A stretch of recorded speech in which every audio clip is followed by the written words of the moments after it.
عالم اسلام کے لیے ایک بڑی خبر۔ یورپی عدالت نے توہین رسالت صلی اللہ علیہ وآلہ وسلم پر سزا کو درست قرار دے دیا ہے۔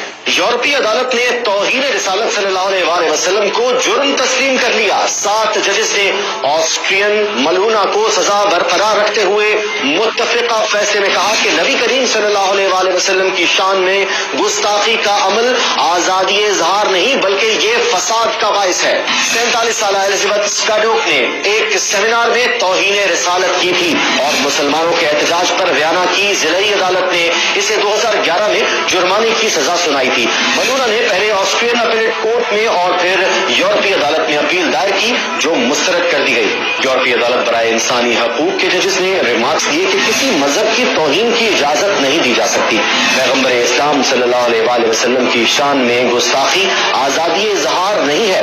آزادی اظہار رائے کی آڑ میں مسلمانوں کی دل آزاری کی اجازت نہیں دیں گے۔ عدالت نے خاتون کے خلاف توہین رسالت کی سزا کو برقرار رکھنے کا حکم دیا ہے۔